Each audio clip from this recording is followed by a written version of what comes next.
8th of March 2022, and I'm now reporting live from Durban, South Africa. My name is LaShae.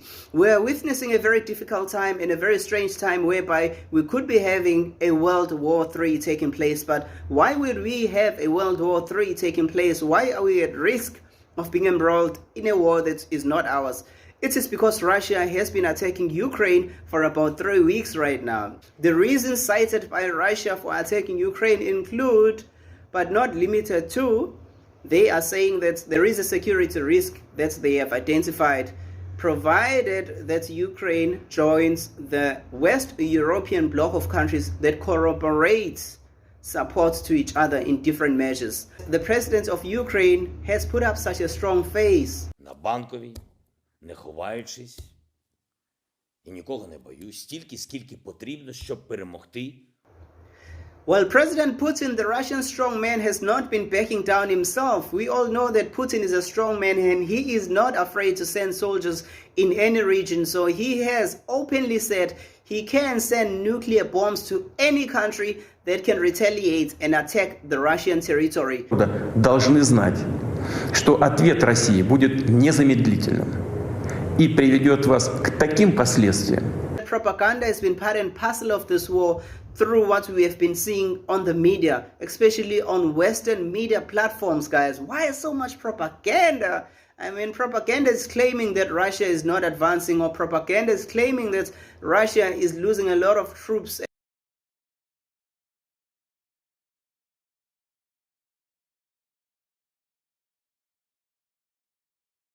While it may be true that the Russians have lost soldiers, but it is not true. Russians are retreating. The Russians are not retreating on this war, man. If the Russians were losing it, Ukrainians would be repelling the Russians and the Russians would be going back to Russia. And that's just not what is happening right now. Another propaganda that we've seen is that a lot of people have been reported to have died from this war whom have not died. There's even a photo that's circulating right now of a group of people that were lying down and they were covered in body bags. Then there was an incident whereby one person was readjusting their position and trying to reposition themselves. Then we could see that the person is not dead. We're going to use the at least 59 people killed, at least 149 people wounded. Those numbers are going to go up. There's just no question about that. I mean, you have fierce fighting in a number of locations around the country. You mentioned Chernobyl. Russian forces quickly overtaking that area. We understand they are still in control. The other thing that went down today that was of huge importance was that was staged.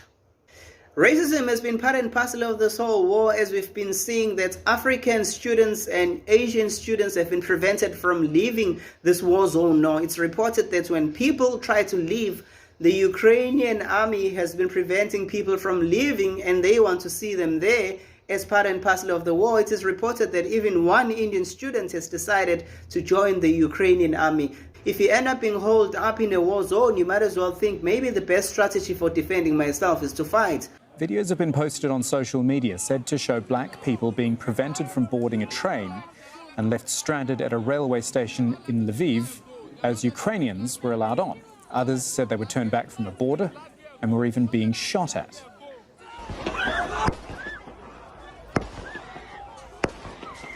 Various extremists have also been reported to be part of this war as we speak right now. In Russia, the extremists that are called the Kadyrovites from the region of Chechen in Chechnya have reportedly joined this war on the Russian side.